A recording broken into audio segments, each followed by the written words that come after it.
ఆదిలాబాద్ జిల్లాలో రెండో విడత గ్రామ పంచాయతీల పోలింగ్ ప్రశాంతంగా ముగిసి కీలక ఘట్టం కొనసాగుతుంది. జిల్లాలో మొదటి విడతలో కంటే పోలింగ్ శాతం ఎక్కువగా నమోదైంది.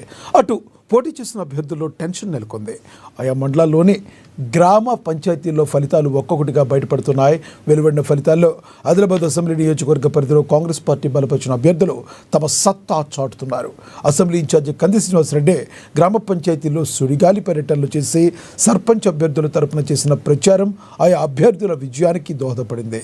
ఇప్పటి వరకు అందిన ఫలితాల్లో ఆదిలాబాద్ నియోజకవర్గంలోని మొత్తం 6 మండలాల్లో జరిగిన 139 గ్రామ పంచాయతీలో కాంగ్రెస్ పార్టీ బలపరిచిన అభ్యర్థులు 30 మంది వరకు విజయ కేతనం ఎగురవేశారు.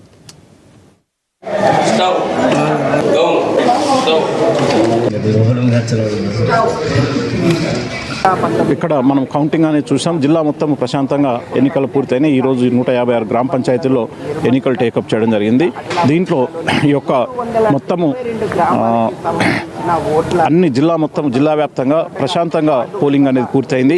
ఇప్పుడు కౌంటింగ్ అనేది 2 o'clock నుంచి చేపట్టడం జరిగింది. ఫస్ట్ వార్డు వైజు మన సర్పంచ్కి పడ్డ ఓట్లు, వార్డు మెంబర్కి పడ్డ ఓట్లు వేరు చేస్తారు. వేరు చేసిన తర్వాత ఈ యొక్క వార్డు వైజ్ రిజల్ట్ అనేది డిక్లేర్ చేయడం జరుగుతుంది. ఆ రకంగా వార్డు వైజ్ చేసుకుంటూ పోయిన తర్వాత సర్పంచ్ కౌంటింగ్ అనేది టేకప్ చేయడం జరుగుతుంది. సర్పంచ్లు ఎవరైతే పూర్తయిన తర్వాత ఎవరైతే విజేతలు అవుతారో వార్డు వైజ్గా వచ్చినటువంటి విజేతను ప్రకటించడం, తదుపరి సర్పంచ్ వచ్చినటువంటి ఆ రిజల్ట్ అనుసరించి విజేతని ఇక్కడే ప్రకటిస్తారు. ప్రకటించిన తదుపరి ఇమ్మీడియట్లీ కౌంటింగ్ పూర్తి కాగానే ఇమ్మీడియట్లీ ఉప సర్పంచ్ ఎన్నిక అనేది టేకప్ చేస్తారు. టేకప్ చేసి ఈరోజు కూడా ఉప సర్పంచ్ ఎన్నికను ఈరోజే కంప్లీట్ చేయడం జరుగుతుంది. ఇది ప్రాసెస్కు సంబంధించి. నెక్స్ట్ ఇంకొక 4 hours మనకు రిజల్ట్స్ స్టార్ట్ అవుతాయి. రాత్రి కొంచెం పెద్ద పంచాయతీల్లో 8-10 గంటల వరకు మొత్తం పోలింగ్ కంప్లీట్, ఆ యొక్క కౌంటింగ్ కంప్లీట్ అవుతుంది. ఈ యొక్క చిన్న పంచాయతీల్లో మనకు 6 గంటల నుంచే రిజల్ట్స్ రావడం జరుగుతుంది.